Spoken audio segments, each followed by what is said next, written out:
कृष्णा, नमस्कार साथियों। तो दक्ष कोचिंग क्लासेस में आपका हार्दिक स्वागत और अभिनंदन करता हूं।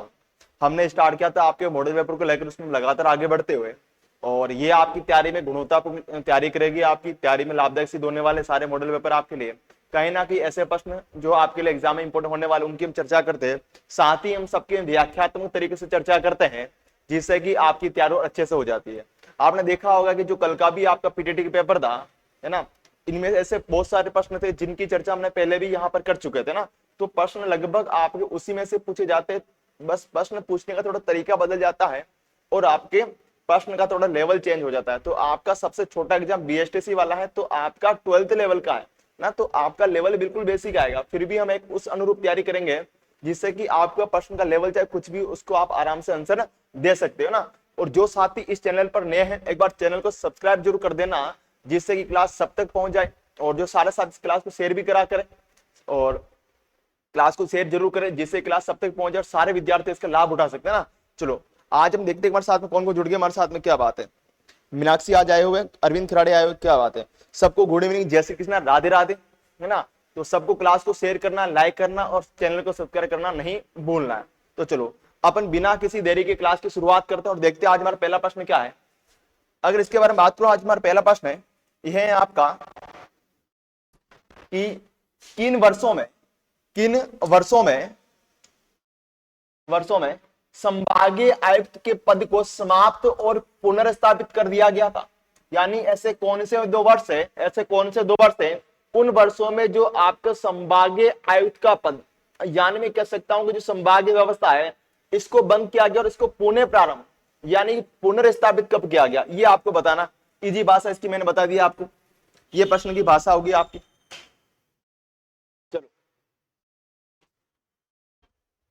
हाँ, राम राम सबको, राम राम, जय श्री कृष्ण, राधे राधे। जल्दी से जुड़ जाओ क्लास में आप, है ना, क्योंकि अब कितने दिन बचे आपके, मात्र 20 दिन बचे हो ना। 20वें दिन आपके एग्जाम होने वाला है, तो 20 दिन में हमें रणनीति बनानी पड़ेगी, तैयारी में जानदार और शानदार तैयारी करनी पड़ेगी, है ना। तो चलो ओके, इसका आंसर क्या आ रहा है आपका, चलो बहुत ही प्यारा। ओके, अगर इसकी चर्चा करूं मैं, पहले समझना आपका, अगर बात करूं कि एक आती संभागीय व्यवस्था, शब्द आता आपका संभागीय व्यवस्था, कि राजस्थान में संभागीय व्यवस्था का प्रारंभ, इसका जो प्रारंभ हुआ था वो आता आपका मार्च 1949 में। कब हुआ था आपका, मार्च 1949 में हुआ था, 1949 में हुआ था कि राजस्थान में संभागीय व्यवस्था का प्रारंभ मार्च 1949 में हीरालाल शास्त्री के समय, किसके समय हुआ था आपका, हीरालाल शास्त्री के समय हुआ था, हीरालाल शास्त्री के समय हुआ था, हीरालाल शास्त्री के समय हुआ था। यानी कि जब राजस्थान पहली बार संभागीय व्यवस्था का प्रारंभ किया गया था, तब आपके मुख्यमंत्री कौन थे, हीरालाल शास्त्री थे। लेकिन आपके अप्रैल 1962 में यानी इसको बंद। तो ये जो संभागीय व्यवस्था है, या कह सकता हूं जो संभागीय आयुक्त का पद है, इसको समाप्त किया, बंद। तो होता है क्या कि अप्रैल 1962 में, कब आपके अप्रैल 1962 में, अप्रैल 1962 में मोहनलाल सुखाड़िया सरकार के द्वारा, किसके द्वारा आपका, मोहनलाल सुखाड़िया सरकार के द्वारा, मोहनलाल सुखाड़िया सरकार के द्वारा राजस्थान में संभागीय व्यवस्था बंद कर दी। क्या कर दी आपकी, बंद कर दी। यानी जो संभागीय आयुक्त का पद, इस पद को हटा दिया गया था, लेकिन इसके बाद में समय बीता गया, फिर कब आपके, तो इसका पुनः प्रारंभ क्या होता है आपका, पुनः प्रारंभ। यानी कि ये जो आपका संभागीय आयुक्त का पद है, इसको पुनर्स्थापित या पुनः प्रारंभ इसका, तो इसका जो पुनः प्रारंभ हुआ था वो कब हुआ था, जनवरी 1987 में। कब हुआ था आपका, जनवरी 1987 में हुआ था, 1987 में हुआ था। यानी कि राजस्थान में संभागीय व्यवस्था का पुनः प्रारंभ आपका जनवरी 1987 1987 में हुआ था। और किसके समय हुआ था आपका, हरिदेव जोशी के समय, हरिदेव जोशी के समय हुआ था, हरिदेव जोशी के समय हुआ था, जोशी के समय हुआ था।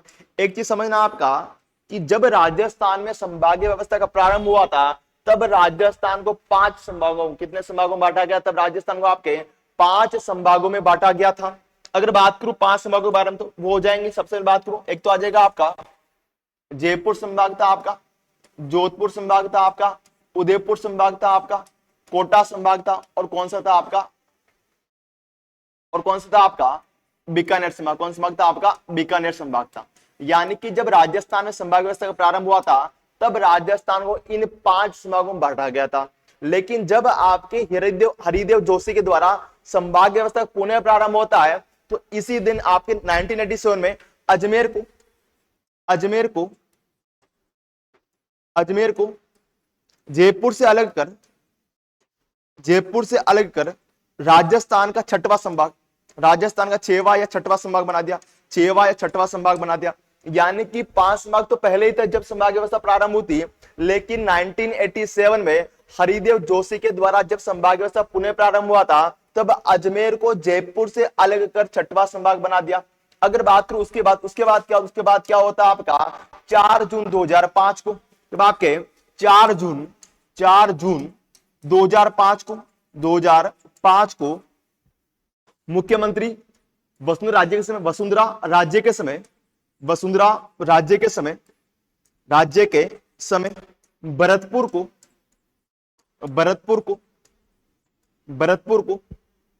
राज्य का 7वां संभाग बनाया, आपका 7वां संभाग बनाया था। और जो भरतपुर संभाग बना था, भरतपुर संभाग जयपुर व कोटा से किससे आपका जयपुर व कोटा से अलग होकर बना था, जयपुर व कोटा से अलग होकर बना था। इसका मतलब क्या होगा कि 4 जून 2005 को तत्कालीन मुख्यमंत्री महोदय श्रीमती वसुंधरा राज्य के समय जयपुर व कोटा संभाग को तोड़कर भरतपुर को राज्य का 7वां संभाग बनाया था। इसके बाद समय बीता जाता है और 7 अगस्त 2023 को जब आपके 7 अगस्त 2023 को मुख्यमंत्री अशोक गहलोत के द्वारा आपके राजस्थान के 3 संभाग बनाए गए। राजस्थान के 3 संभाग बनाए, कौन कौन सा आपके 8वां बांसवाड़ा था, 8वां बांसवाड़ा, 9वां पाली और 10वां कौन सा आपका सीकर। 10वां कौन सा आपका सीकर था, 10वां कौन सा था आपका सीकर था, 10वां आपका सीकर था। यानी कि 7 अगस्त 2023 को आपको पता है इस दिन फाइनल हो गया था आपका कि 7 अगस्त 2023 को बांसवाड़ा, पाली और सीकर को 3 नए संभाग आपके बनाए गए थे। यानी कि वर्तमान संभाग कितने संभाग आपके, तो वर्तमान में आपके राजस्थान में 10 संभाग और कितने जिले आपके 50 जिले, कितने जिले आपके 50 जिले है ना। बेसिक सा प्रश्न पूछे जा सकते हैं आपके, बिल्कुल बेसिक है कि राजस्थान में वर्तमान में 10 संभाग और 50 के आपके जिले। अब इसने क्या पूछा आपका समाप्त या बंद कब हुआ था आपका 1962 में, 1962 में समाप्त हुआ था। इसके अलावा पुनर्स्थापित कब होता 1987 में। यानी ऑप्शन नंबर सेकंड था। जिनका भी आंसर ऑप्शन नंबर बी था उनका आंसर बहुत ही प्यारा था। क्या बात है, सबको गुड इवनिंग, जय श्री कृष्णा। हाँ, बांसवाड़ा, पाली, सीकर, बहुत ही प्यारा ना। तो सबका आंसर क्या होगा आपका ऑप्शन नंबर बी। जिनका भी आंसर ऑप्शन नंबर बी था उनका आंसर बहुत ही प्यारा था। चलो बढ़ते अगले प्रश्न की ओर आपका। हाँ, राजस्थान में करौली जिले का गठन कब हुआ था आपका, बताना। बिल्कुल बेसिक सा क्वेश्चन आपका।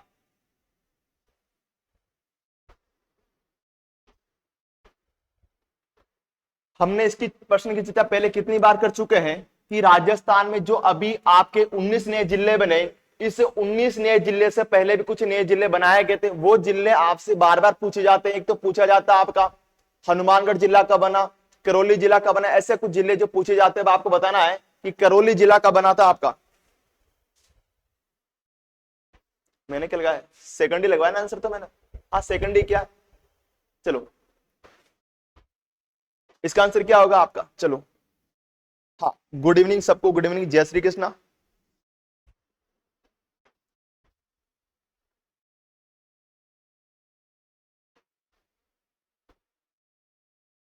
ओके,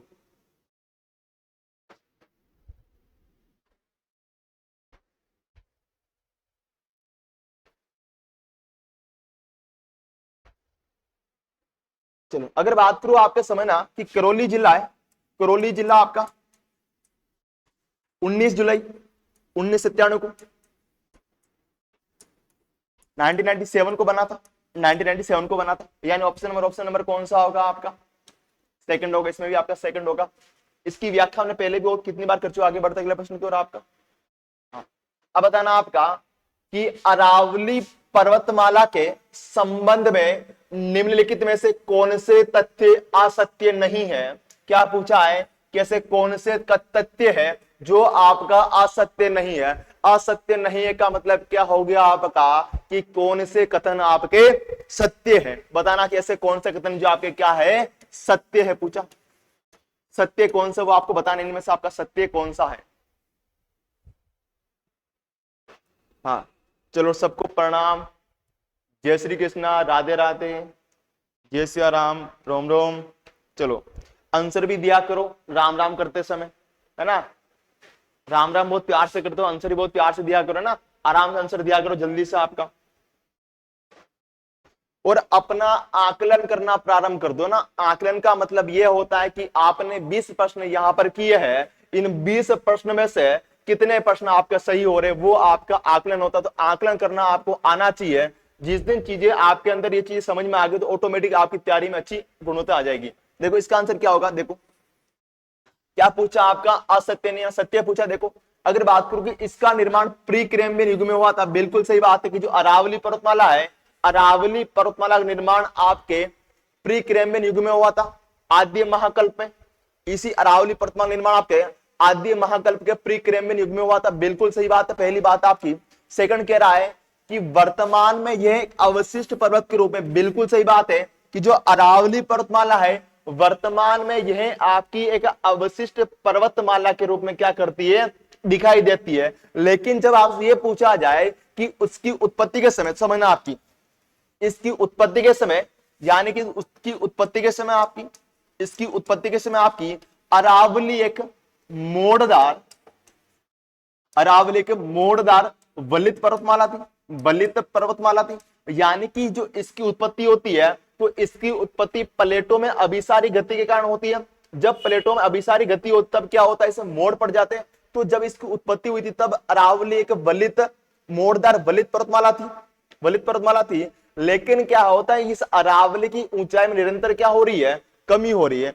इस अरावली की ऊंचाई में निरंतर कमी होने के कारण वर्तमान में यह अरावली एक अवशिष्ट पहाड़ी के रूप में क्या है, बची हुई। बिल्कुल सही बात है, तो ये बात भी बिल्कुल क्या सही है। अब देखना आपको, अगर बात करूं एक चीज और समझना कि जब अरावली की उत्पत्ति हुई थी, यानी कि अरावली की उत्पत्ति के समय, अरावली की उत्पत्ति के समय, उत्पत्ति के समय, उत्पत्ति के समय इसकी जो ऊंचाई थी कितनी थी आपकी, तो इसकी ऊंचाई थी 28 मीटर थी। कितनी थी आपकी, इसकी औसत ऊंचाई आपकी 28 मीटर थी। लेकिन इस अरावली में अपर्दन, अपर्दन, अपसरण, अपसरण वे अनाच्छादन की क्रिया होने के कारण, अनाच्छादन की, अनाच्छादन जैसी क्रियाएं होने के कारण वर्तमान में अरावली की जो औसत ऊंचाई वो कितनी कितनी आपकी, तो औसत ऊंचाई है आपकी, औसत ऊंचाई आपकी 930 मीटर। कितनी आपकी, 930 मीटर।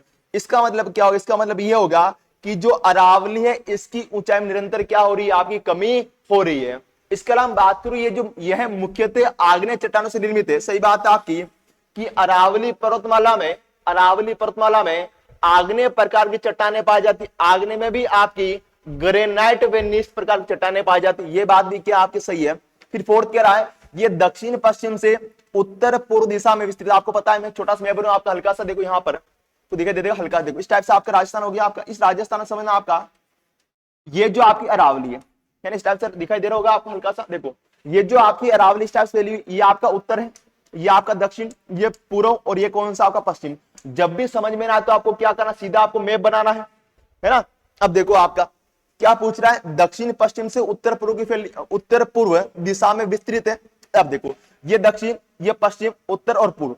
तो सही बात है कि जो अरावली राजस्थान आपके दक्षिण पश्चिम से उत्तर पूर्व की ओर क्या है, फैली हुई है। यानी कि चारों ऑप्शन क्या आपके सत्य है, यानी देखो चारों ऑप्शन क्या आपके सत्य है। यानी इसका ऑप्शन नंबर ए क्या होगा आपका, सही होगा। ऑप्शन नंबर ए क्या होगा आपका, सही होगा। जिनका भी आंसर ऑप्शन नंबर ए था उनका आंसर बहुत ही प्यारा था। चलो बहुत प्यारा, क्या बात है। बढ़ते अगले प्रश्न की ओर आपका। हाँ, अरावली श्रेणी का निम्नलिखित में से उच्चतम भाग कहां पर, यानी जो आपकी पूरी अरावली है, इस अरावली की ऊंचाई सर्वाधिक किस भाग में मिलेगी आपको। देखो अगर बात करो अरावली के बारे में समझना आपका,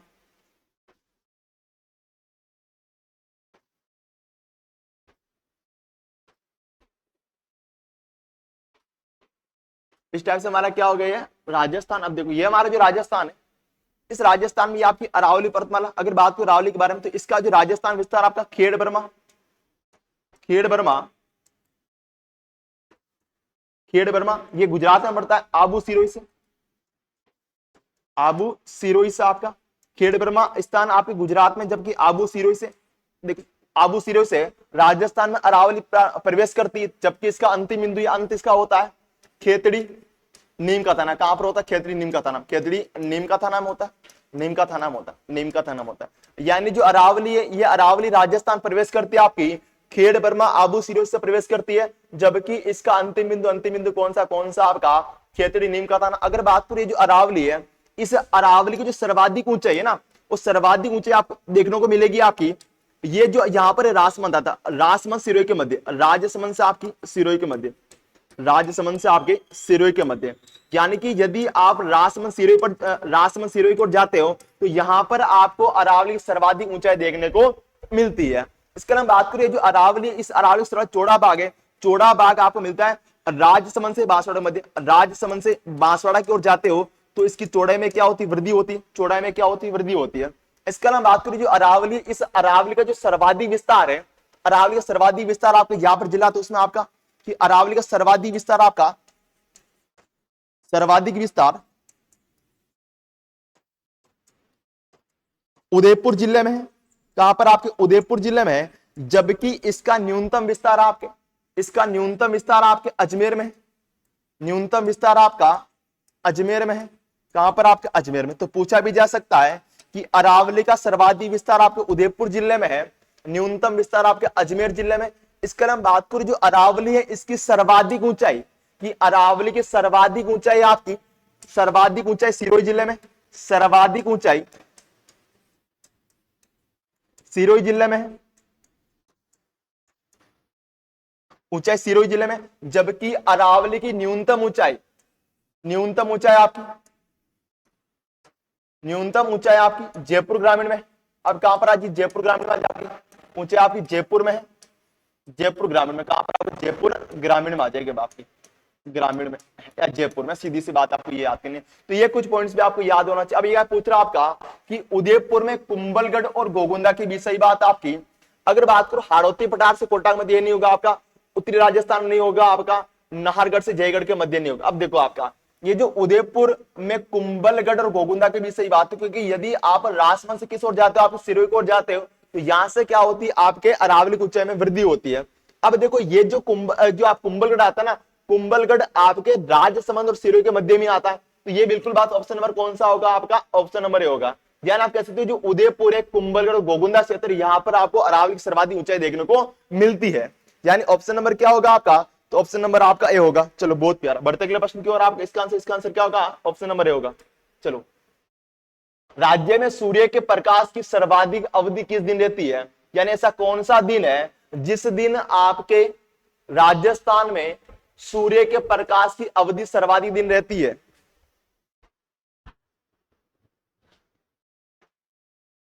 चलो,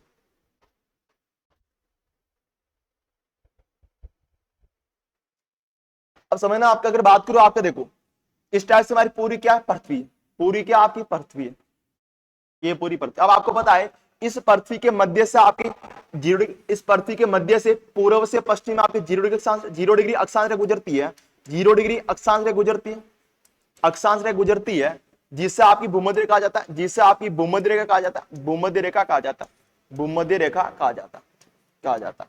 इसके अलावा बात करूं जिस प्रकार से 0 डिग्री अक्षांश रेखा को भूमध्य रेखा कहा जाता है, उसी प्रकार से आपके 23.5 डिग्री उत्तरी अक्षांश को कर्क रेखा कहा जाता है, कर्क रेखा कहा जाता है।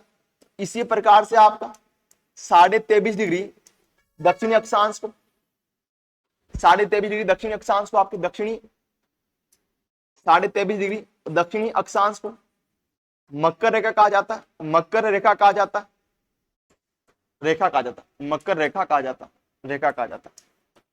अब समझना आपका।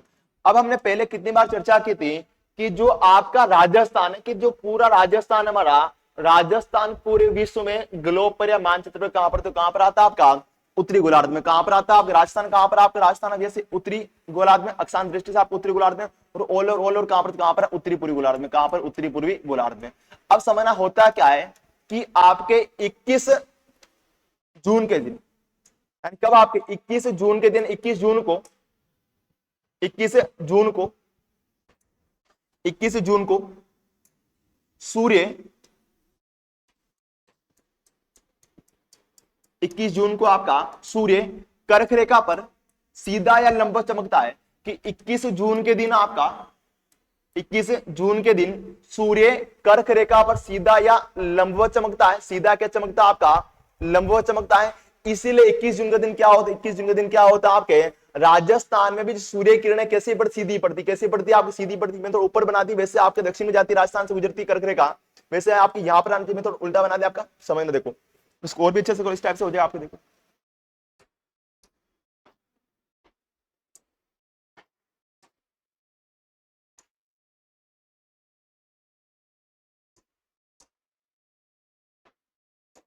ये आपकी हो जाएगी, राजस्थान आपकी इस टाइप से हो जाएगा ना,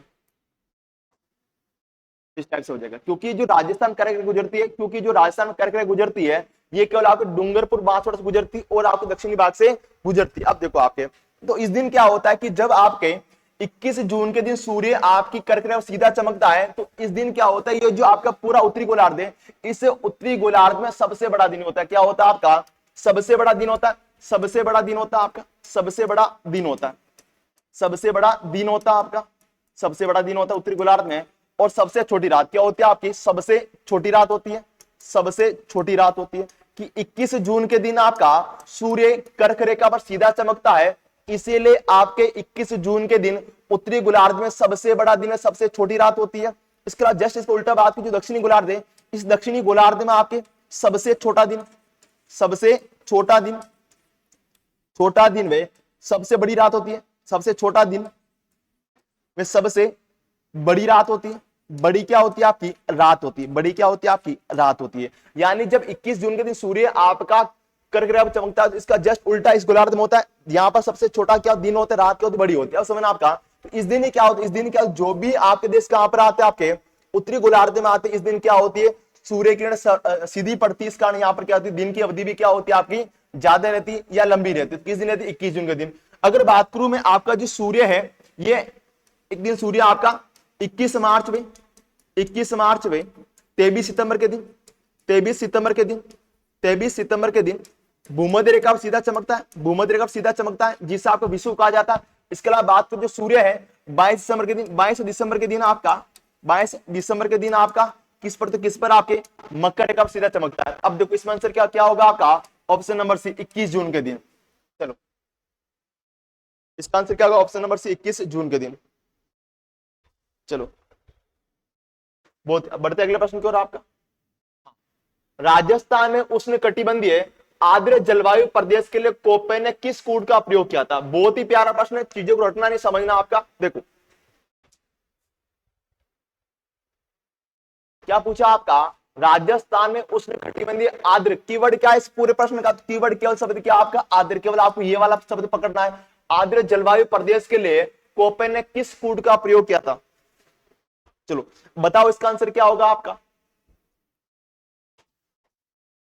चलो राम राम सबको, राम राम। चलो CWG, हाँ ये बात होगी ना, क्या बात है। आज आपने गलती कर दी है, लेकिन आज के बाद आप कभी भी गलती नहीं करोगे, ये मेरी गारंटी है। क्योंकि जैसे ही आपके सामने वर्ड आएंगे आप समझ जाओगे। चलो क्या बात है, सारे डी दे रहे हो? इतना अच्छा प्रश्न है। जब तक कंसेप्ट वाइज नहीं पढ़ोगे तो चीजें रटने से आपको याद नहीं होगी। हमें रटना नहीं है, चीजों को समझना। अब देखिए समझना, अगर बात करूं तो कोपेन महोदय ना, एक बार समझना आपको। फिर यहाँ पर ये जो कोपेन महोदय ना, कोपेन महोदय ने क्या किया? तो कोपेन महोदय ने जलवायु वर्गीकरण के लिए सांकेतिक भाषा का प्रयोग किया। कौन सी भाषा का प्रयोग किया था आपका? सांकेतिक भाषा का। सांकेतिक भाषा का प्रयोग किया।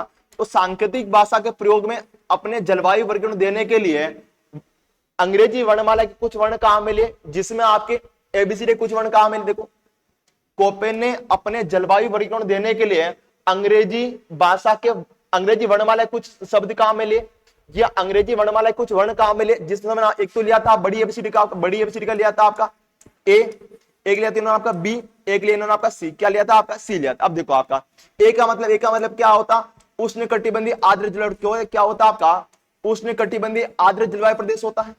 बी का मतलब होता है आपका मरुस्थलीय जलवायु प्रदेश। क्या होता है? मरुस्थलीय जलवायु प्रदेश।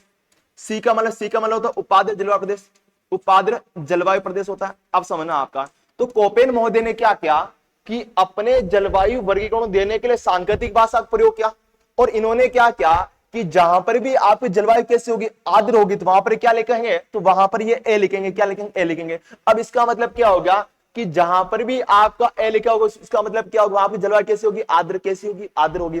और बी का मतलब क्या, मरुस्थलीय, क्या होगा, मरुस्थलीय ना। अब मरुस्थलीय का मतलब क्या होगा कि जिस भी भूभाग में क्या होगा, मरुस्थल होगा, वहां पर कोपेन महोदय क्या लिखेंगे आपके, तो वहां पर कोपेन महोदय बी लिखेंगे। और जहां पर भी जलवायु कैसी होगी आपकी, उपाद्र होगी, वहां पर क्या लिखेंगे आपके, सी, क्या लिखेंगे, सी लिखेंगे। अब देखो इसके अलावा आपका, इसके अलावा बात करूं आपका कि इन्होंने क्या किया कि ये जो आपकी बी यानी मरुस्थलीय जलवायु, इसको पुणे दो भागों में बांटा। एक तो बांटा आपका डब्ल्यू, और दूसरा बांटा आपका एस। क्या बांटा, एस। अब देखो डब्ल्यू का मतलब होता है आपका, क्या होता है डब्ल्यू का मतलब, तो डब्ल्यू का मतलब होता है आपका शुष्क मरुस्थल, और एस का मतलब होता है आपका अर्धशुष्क मरुस्थल। क्या होता है आपका, अर्धशुष्क मरुस्थल, अर्धशुष्क मरुस्थल, अर्धशुष्क मरुस्थल। अब आपको पूरा समझ में आ गया होगा। अब देखो पूरा मैप बनाते एक बार अच्छे से। ये आपका क्या है, राजस्थान हो गया आपका, राजस्थान। ये जो है राजस्थान है, इसमें इन्होंने ये वाला भाग, एक ये वाला प्रदेश है आपका, एक ये वाला प्रदेश, और एक कौन सा आपका, ये वाला प्रदेश। अब देखो इसको इन्होंने नाम दिया आपका बी डब्ल्यू एच डब्ल्यू, इसको नाम दिया आपका बी एस एच डब्ल्यू, इसको इन्होंने नाम दिया आपका सी डब्ल्यू जी, और इन्होंने इसका नाम दिया आपका ए डब्ल्यू। क्या नाम दिया आपका, ए डब्ल्यू। अब देखो बी का मतलब क्या, मरुस्थलीय, और डब्ल्यू का मतलब क्या, शुष्क। तो हम कह सकता हूं उष्ण कटिबंधीय शुष्क जलवायु, इसका नाम हो जाएगा आपका उष्ण कटिबंधीय शुष्क जलवायु प्रदेश, शुष्क जलवायु प्रदेश का नाम हो जाएगा आपका। और देखो बी का मतलब क्या होता है, मरुस्थलीय, इसका मतलब क्या होता है, अर्धशुष्क। यानी कि जो बी डब्ल्यू एच डब्ल्यू है और आपकी बी एस एच डब्ल्यू है, दोनों ही किसमें शामिल होती है, दोनों ही आपकी मरुस्थल में शामिल होती है। लेकिन जो बी डब्ल्यू एच डब्ल्यू ये आपके शुष्क मरुस्थल में आती है, और जो बी एस एच डब्ल्यू ये आपकी अर्धशुष्क मरुस्थल में आती है। अब देखो आप, इसका नाम हो जाएगा आपका उष्ण कटिबंधीय, उष्ण कटिबंधीय अर्धशुष्क, अर्धशुष्क जलवायु प्रदेश। और देखो सी का मतलब क्या होता है, उपाद्र होता है। इसका नाम क्या, इसका नाम क्या हो जाएगा आपका, उपाद्र जलवायु प्रदेश, उपाद्र जलवायु प्रदेश। और ए का नाम क्या होता है आपका, आद्र होता है। इसका नाम हो जाएगा आपका उष्ण कटिबंधीय, उष्ण कटिबंधीय आर्द्र जलवायु प्रदेश, आर्द्र जलवायु प्रदेश, आर्द्र जलवायु प्रदेश। तो अब आपको पता चल गया होगा कि कोपे ने आर्द्र के लिए कौन सा कोड प्रयोग किया था। अब बताओ इसका आंसर क्या होगा आपका,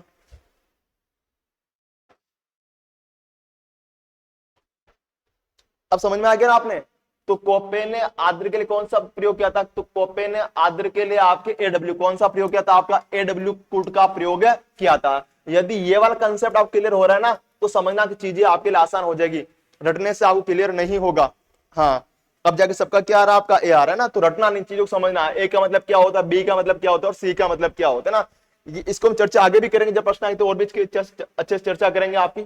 चलो इसका आंसर ऑप्शन नंबर ए होगा। बढ़ता है अगला प्रश्न की ओर आपका।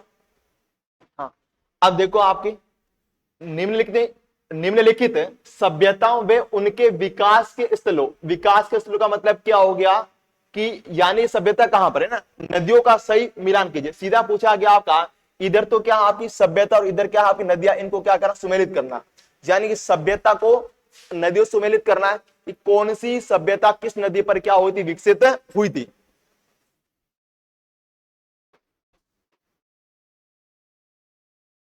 चलो नमस्ते सबको, नमस्ते। क्या बात है, दुर्गेश का आंसर बी आ रहा है।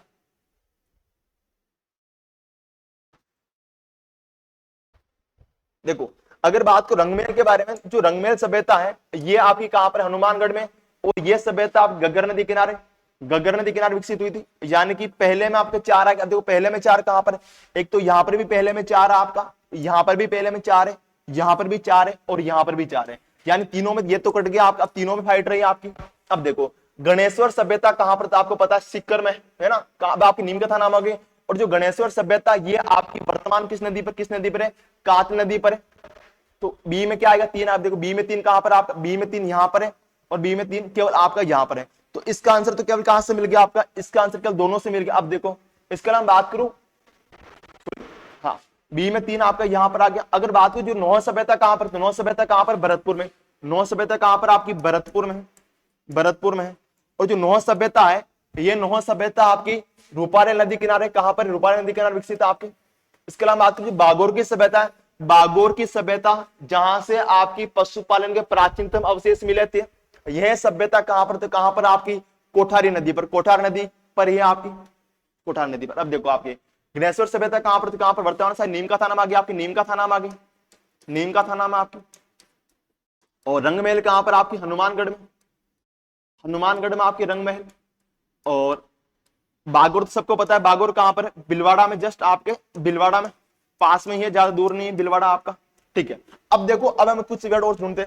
अगर बात करूं आपकी ये जो रूपारेल नदी, इसका उद्गम, तो इसका उद्गम होता है आपका, कहां से होता है रूपारेल नदी का उद्गम, तो इसका उद्गम होता है आपका उदयनाथ की पहाड़ियां, उदयनाथ की पहाड़ियां, उदयनाथ की पहाड़ियां, अलवर से होता है पहाड़ियां, अलवर से क्या होता है, इसका उद्गम होता है आपका, कोठारी का उद्गम होता है आपका दिवेर की पहाड़ियां।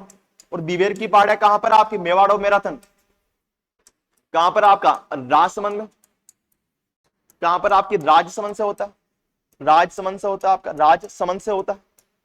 अगर बात करूं जो कातली नदी है, कातली नदी का कातली नदी का उद्गम खंडेला की पहाड़ियां,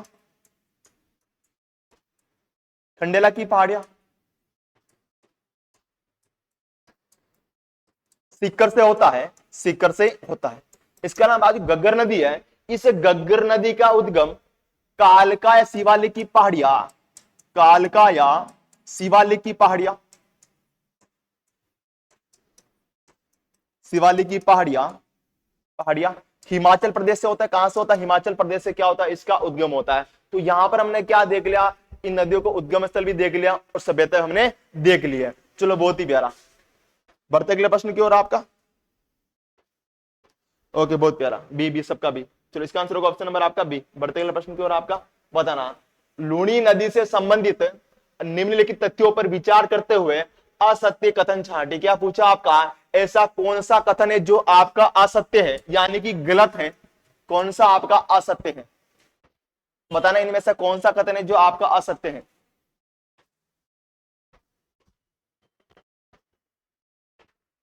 चलो उपस्थिति आपकी बहुत ही कम है ना, ऐसे काम नहीं चलेगा आपका, क्या बात है। वंदना का आंसर आ चुका आपका सी है ना। चलो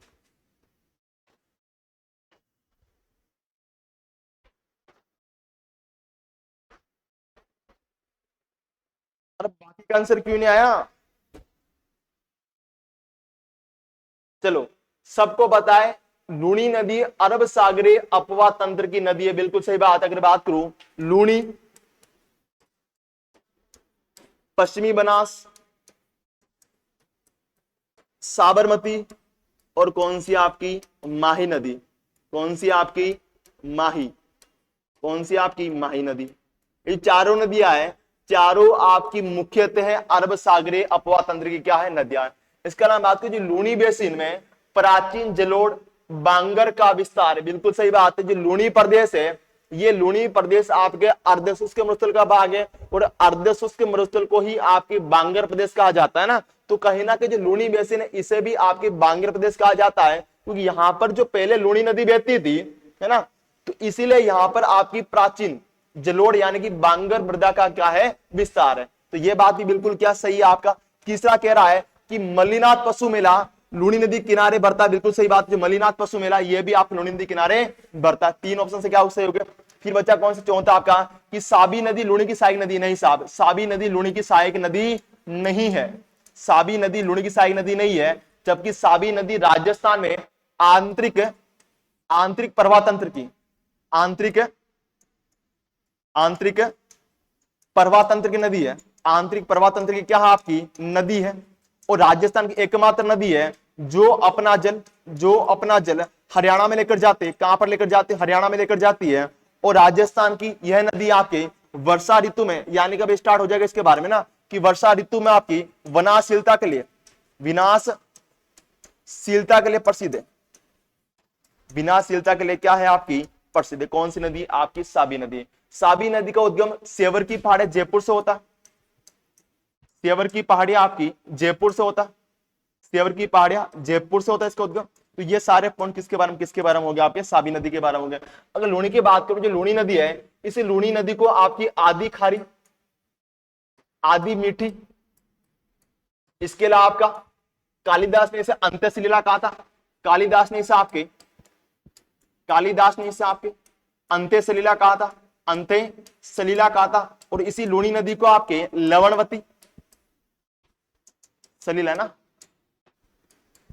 सलीला कहा था। और इसके अलावा इसी लूणी नदी को आपके लवणवती कहा जाता है, लवणवती कहा जाता है।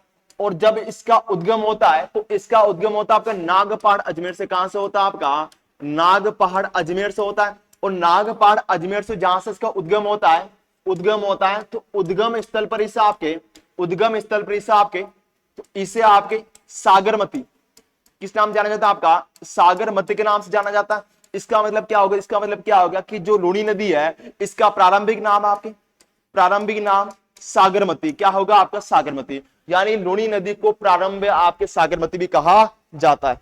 चलो बहुत ही प्यारा। बढ़ते अगले प्रश्न की ओर। इसका आंसर क्या होगा? आपका ऑप्शन नंबर डी, साबी नदी। चलो, हाँ, राजस्थान की निम्न जिलों में से कौन सी झील राष्ट्रीय झील संरक्षण कार्यक्रम जिसे आपके एनएलसीपी के अंतर्गत नहीं आती है, ऐसी कौन सी झील है जो आपकी राष्ट्रीय झील संरक्षण कार्यक्रम में शामिल नहीं होती है? अच्छा प्रश्न है आपका, ऐसे प्रश्न एग्जाम पूछे जाते हैं।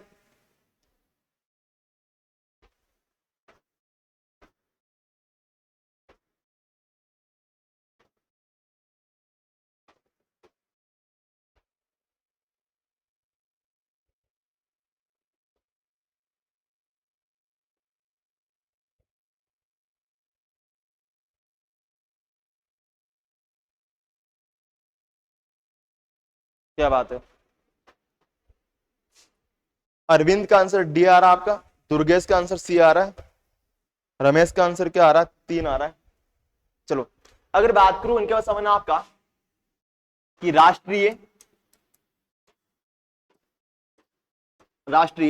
झील संरक्षण कार्यक्रम ये जो कार्यक्रम है, ये कार्यक्रम आपकी भारत सरकार के द्वारा चलाया गया था। भारत सरकार के द्वारा चलाया गया था। और इसकी शुरुआत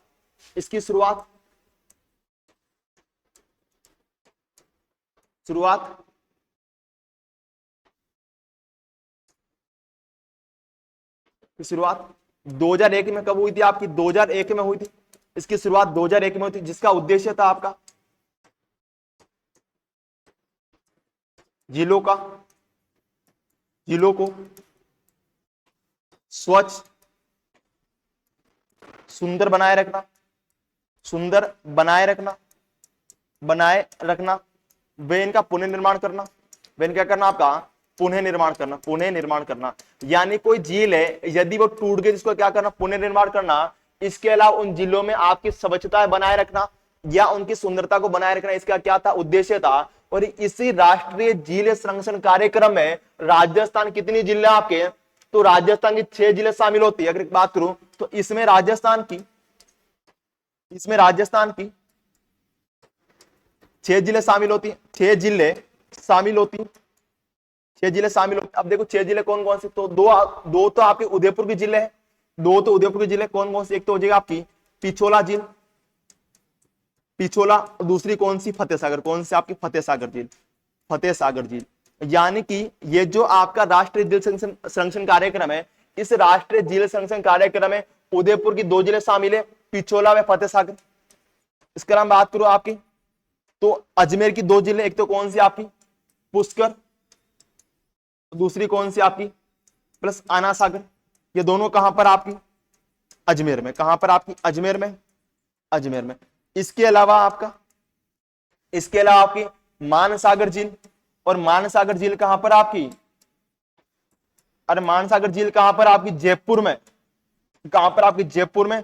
और इसके अलावा राजस्थान की सबसे ऊंची व गहरी झील, राजस्थान की सबसे ऊंची व गहरी झील कौन सी आपकी, सबसे ऊंची व गहरी झील कौन सी, सबसे ऊंची व गहरी झील आपकी, अरे कौन सी होगी आपकी, नक्की झील। कौन सी आपकी, नक्की झील, नक्की झील। यानी जो नक्की झील कहां पर आपके माउंट आबू सिरे में, कहां पर, माउंट आबू सिरे में। अर्थात यानी कि ये जो 6 जिले हैं, 6 ही जिले आपके क्या है, राष्ट्रीय झील संरक्षण कार्यक्रम में क्या है, शामिल। अब जो कौन शामिल नहीं होगी आपकी, फतेह सागर झील आपकी जो उदयपुर में शामिल है, नक्की झील शामिल है आपकी, स्वरूप सागर झील क्या नहीं है, तो स्वरूप सागर झील आपके इस एनएलसीपी में शामिल नहीं है। आना सागर या अन्ना सागर झील आपकी शामिल। अगर बात करूं स्वरूप सागर झील के बारे में, तो यह झील कहां पर है, तो यह झील आपकी उदयपुर में है।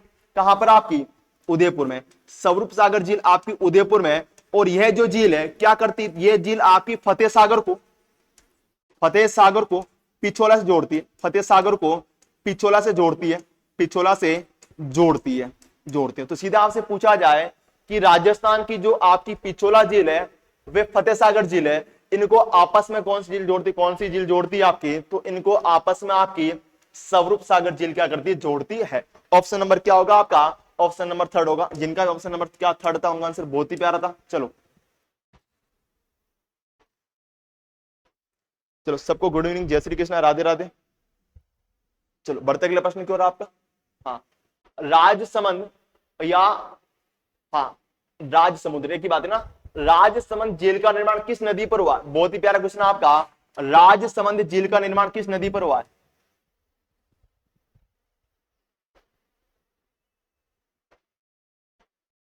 देखो किसी का भी आंसर गलत नहीं होना चाहिए आपका ना, क्या बात है।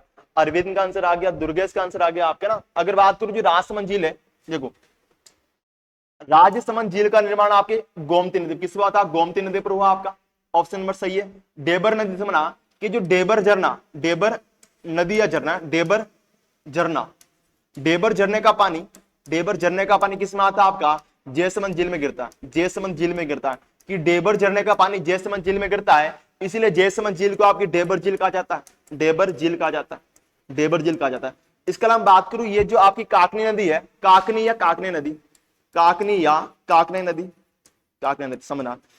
काकनी नदी आपके आंतरिक प्रवाह तंत्र की, आंतरिक प्रवाह तंत्र की, प्रवाह तंत्र की, प्रवाह तंत्र की सबसे छोटी नदी है, सबसे छोटी नदी है, सबसे छोटी नदी है।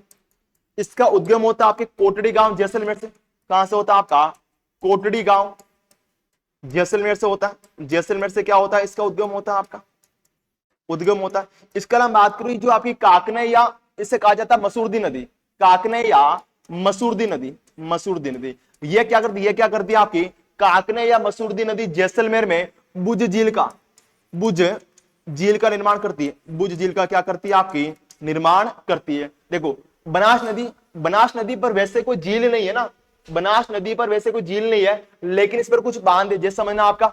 एक तो बांध आता कौन सा आता आपका, नंद समंद बांध, नंद समंद बांध, नंद समंद बांध कहां पर आपके नाथ द्वारा राजसमंद में।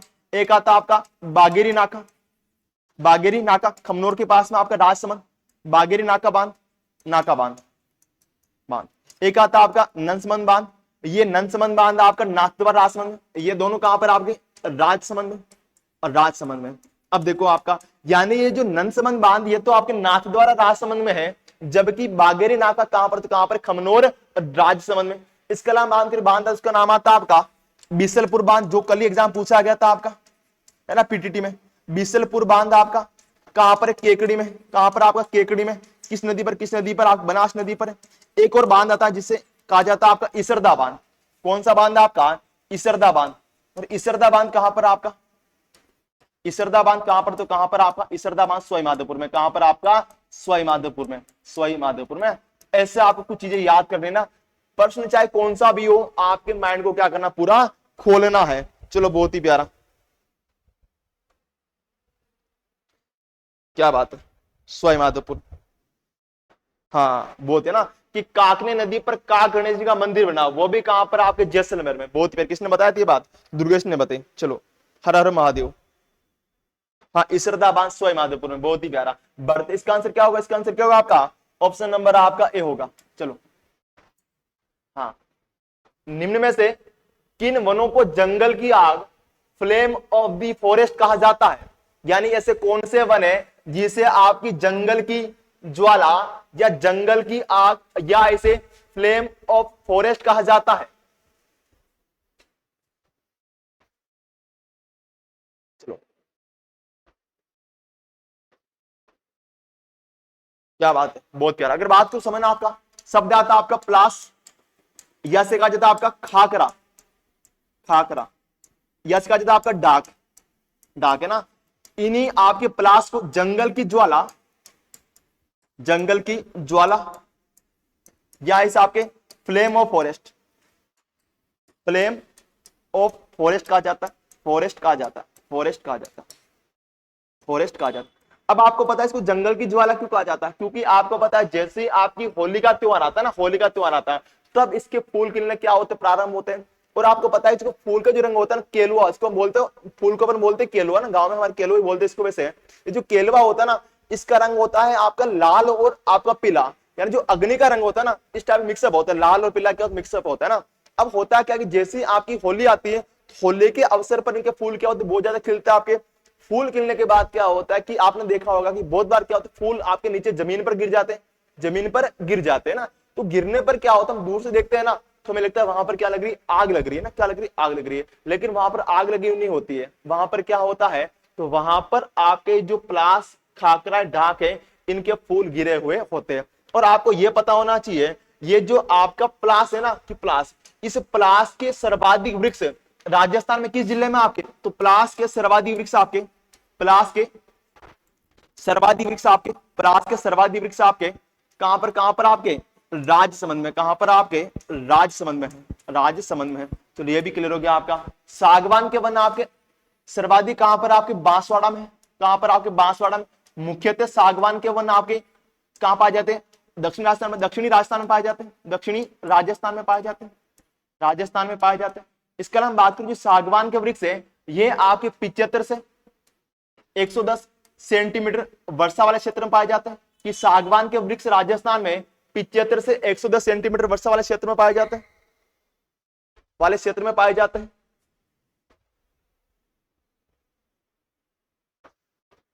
चलो, है ना, पाए जाते हैं।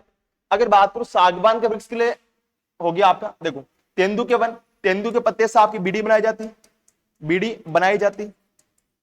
चलो, इसका आंसर क्या होगा, ऑप्शन नंबर 4। बढ़ते अगले प्रश्न की ओर आपका। हाँ, आदिवासियों को हरा सोना किसे कहा जाता है? बताना कि आदिवासियों को हरा सोना किसे कहा जाता है आपका, क्या होगा आपका, ऑप्शन नंबर डी। बांस को आदिवासियों को हरा सोना कहा जाता है, आदिवासियों को हरा सोना का हरा सोना।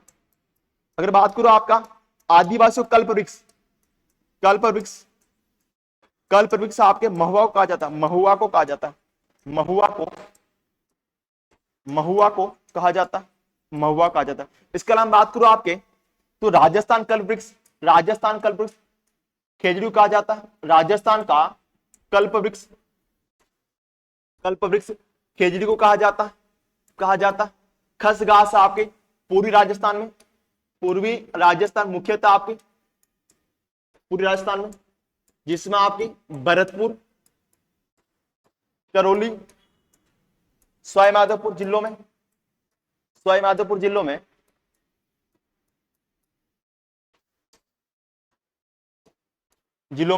उगने वाली एक सुगंधित घास है, सुगंधित घास है, जिसका उपयोग आपकी इत्र बनाने में किया जाता है।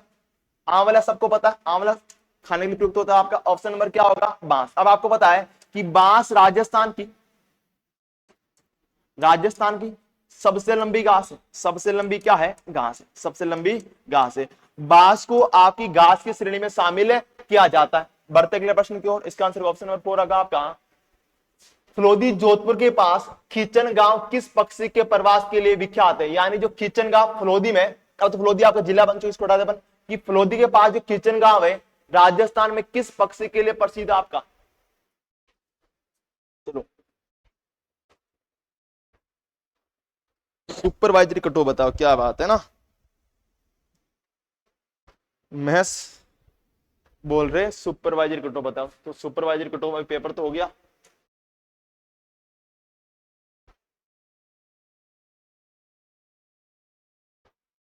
कुर्जा, क्या बात है आपका, कुर्जा पक्षी, ऑप्शन नंबर आपका ए। बढ़ते गए प्रश्न क्यों रहा आपका। हाँ, भेड़ियों के प्रजनन के लिए कौन सा अभ्यारण्य प्रसिद्ध है, ऐसा कौन सा अभ्यारण्य है जो कि आपके भेड़ियों के प्रजनन के लिए क्या है, प्रसिद्ध है, बताना आपको जल्दी से।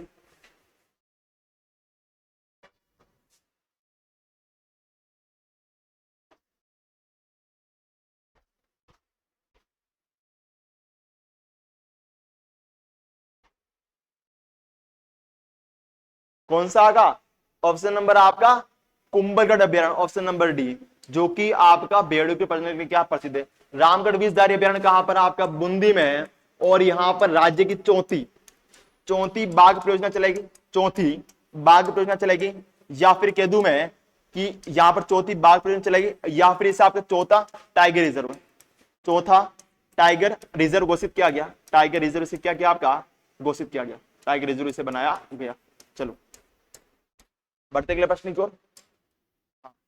राजस्थान के निम्नलिखित कृषि तथ्यों पर विचार कर गलत तथ्य की पहचान करें। यानी जो आपका क्वेश्चन है यह पूछ रहा कि हमारे राष्ट्र में जो कृषि के तथ्य है इन पर विचार करके ये बताना कौन सा आपका गलत है।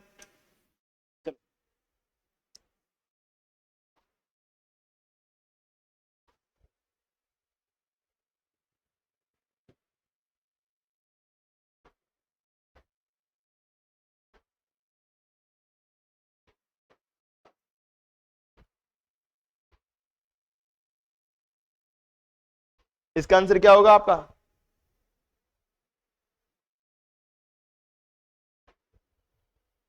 सर डाटा खत्म हो गया, क्या करूं, डाटा एड ऑन कर दीजिए आप। चलो ये दे रहा हूं, अगर बात करूं कपास का सर्वाधिक उत्पादन गंगानगर में हनुमानगढ़ जिलों में होता है, सही बात है कि राजस्थान में कपास का सर्वाधिक उत्पादन गंगानगर व हनुमानगढ़ जिलों में होता है। पहली बात बिल्कुल सही है आपका कि बाजरे के उत्पादन में राजस्थान का देश में प्रथम स्थान, बिल्कुल सही बात है कि भारत में सर्वाधिक बाजरे का उत्पादन कहां पर होता है आपका राजस्थान में होता है।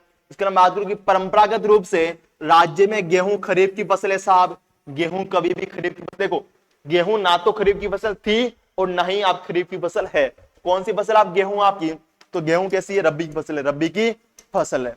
इसके बाद बात करूं आपकी कि राज्य की कृषि मानसून पर निर्भर करती है, इसलिए कृषि को मानसून का जुआ कहा जाता है ना, कि राज्य की कृषि मानसून पर निर्भर करती है इसलिए कृषि को मानसून का जुआ भी कहा जाता है। जुआ का मतलब क्या होता है, छट्टा है ना, छट्टा समझते हो आपका जुआ का मतलब, तो इसका मतलब क्या होगा कि यदि बारिश हो गई है ना, अधिक क्या होगी आपकी मानसून अच्छा हो और बारिश होगी तो आपकी क्या होगी फसल भी क्या होगी अच्छी होगी, इसीलिए कृषि को मानसून का जुआ भी कहा जाता है। यानी ऑप्शन नंबर थर्ड क्या है गलत है, बाकी चार ऑप्शन क्या है सही है। चलो निम्न में से पीली क्रांति किससे संबंधित नहीं है, आपको बताना है कि पीली क्रांति का संबंध किससे नहीं है। हाँ, गेहूं रबी की फसल है, बहुत प्यारा। चलो अगर बात को देखो जो पीली क्रांति इसका संबंध आपके कि पीली क्रांति का संबंध, पीली क्रांति का संबंध, क्रांति का संबंध आपके तिलहन उत्पादन से, तिलहन उत्पादन से, या फिर कैसे सरसों से, सरसों से ना मुख्य तीन से है आपका। इसके अलावा देखो आपका अब इसका तिलहन का मतलब क्या होगा कि वह फसल जिनसे तेल निकलता है तिलहन कहलाती है। अब देखो तिल से तेल निकलता है, सही बात है आपकी, सरसों से तेल निकलता है, सही बात है, चना से तेल नहीं निकलता है, ऑप्शन नंबर थर्ड क्या है गलत है, खाद्य तेल, सही बात है, आप ऑप्शन नंबर थर्ड गलत होगा। चलो बढ़ते अगले प्रश्न की ओर। आपका निम्न में से कौन सा राजस्थान के तेल क्षेत्र का नाम नहीं है, पूछा गया कि ऐसा कौन सा है जो राजस्थान में तेल का कुआं नहीं है, तेल का कुआं नहीं है, कुआं नहीं है। देखो बहुत सारे तेल के राजस्थान में कुएं, जैसे आपके नाम लेते हो आपके ना, अगर बात करूं मंगला है, मंगला राजस्थान का पहला, राजस्थान का पहला तेल का कुआं है, पहला तेल का कुआं है जिसकी स्थापना 2009 में, 2009 में आपके 2009 में की गई आपकी, है ना, कहां पर बाड़मेर में की गई थी, बाड़मेर में की गई थी आपकी। फिर आता आपका मंगला, भाग्यम, भाग्यम, ऐश्वर्या, ऐश्वर्या, सरस्वती,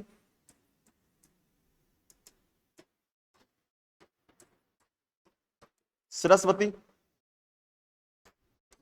शक्ति, वंदना,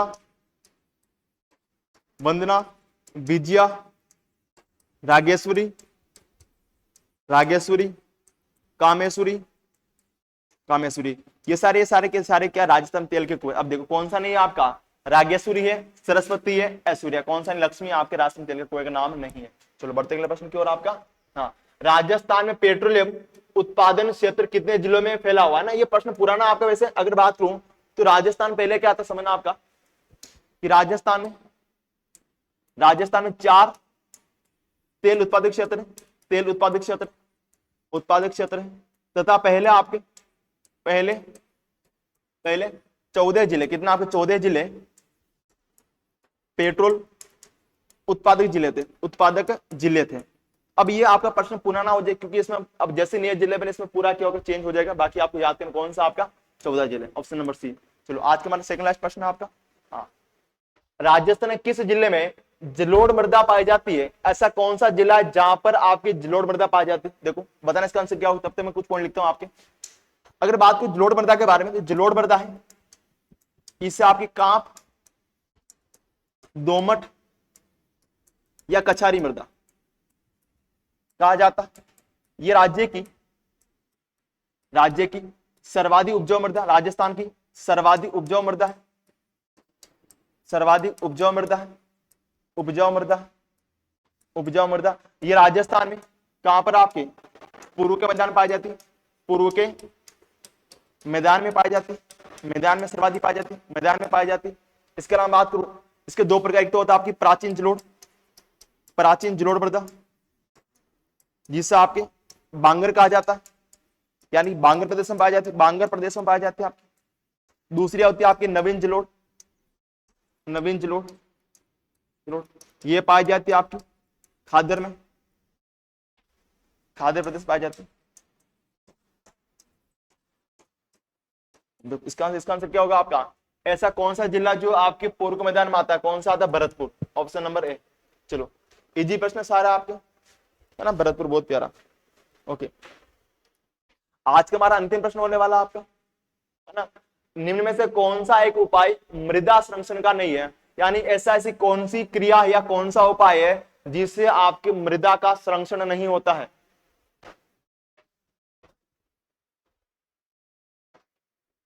हाँ ना, क्या बात है। हाँ, प्राचीन जलोढ़ या बांगर मृदा आपके लूणी बेसिन में पाई जाती है, या फिर कह सकता हूं गग्गर बेसिन में भी आपकी पाई जाती है। देखो वृक्षारोपण करने से होता है, सही बात है आपका, फसलों की हेराफेरी करने से होता है, लेकिन अत्यधिक जलापूर्ति से क्या नहीं होता आपका, मृदा का संरक्षण या बचाव आपका नहीं होता है। तो इसका आंसर क्या होगा आपका, ऑप्शन नंबर 3 होगा, ऑप्शन नंबर क्या होगा, 3 होगा। और आज के इस श्रृंखला को अपने यही समाप्त करते हैं। जो साथी जुड़े रहे उनका तहे दिल से धन्यवाद करता हूँ। ऐसी क्लास में आपको डेली जुड़े रहना है और अपने हौसले को बनाए रखना है। और आज के लिए थैंक यू सो मच, शुभ रात्रि, राधे राधे।